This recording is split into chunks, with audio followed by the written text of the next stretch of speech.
Welcome to our What's New for SOLIDWORKS 2026 series. Over the next few minutes, I'll take you through some of the updates for plastics simulation. For those who spend their time designing plastic parts in SOLIDWORKS, understanding manufacturability can dramatically impact both cost and time to market. SOLIDWORKS Plastics 2026 introduces powerful new enhancements that every part designer and mould maker can appreciate. To showcase what's new, let's look at the joystick control for the Vermeer horizontal drilling machine. Plastic providers are constantly introducing new polymers to the market, and the SOLIDWORKS Plastics 2026 material database continues to keep pace. In this release, users will find 85 new materials have been added and 12 existing materials have been updated. In addition, the solver has been optimized to reduce solve times by up to 30% depending on the type of analysis you're running. The first analysis on this part shows a short shot caused by relatively thin walls and ribs. In previous versions, plastics could detect a short shot, but users had no clear way to visualize the unfilled volume. New in 2026, the unfilled volume result is displayed as the first result when a short shot occurs, ensuring these errors never go unnoticed. With the fill complete, we can now check for secondary manufacturing concerns like weld lines and air traps. Weld lines are minimal and mostly appear in non-cosmetic areas. Air traps are also calculated and highlight several zones where trapped air could affect the part. To get a better understanding of these air traps, this study also solved for venting pressure.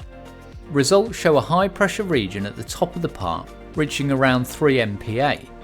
At this level, burn marks and material degradation may occur during filling.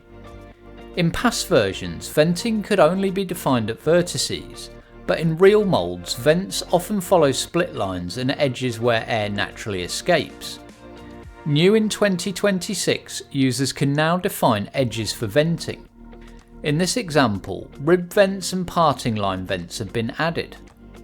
After updating the boundary conditions, results show a dramatic reduction in venting pressure and proper filling across the part, mitigating any concerns of material degradation during fill. SOLIDWORKS Plastics also supports Thermoset materials. These materials cure through chemical reaction instead of cooling. These include things like epoxies, phenolic resins, silicons and other specialty materials. For this joystick, the palm and finger grips will be made of silicon.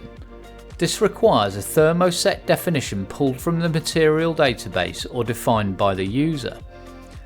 When simulating thermosets, the solver runs until the part reaches the target cure level.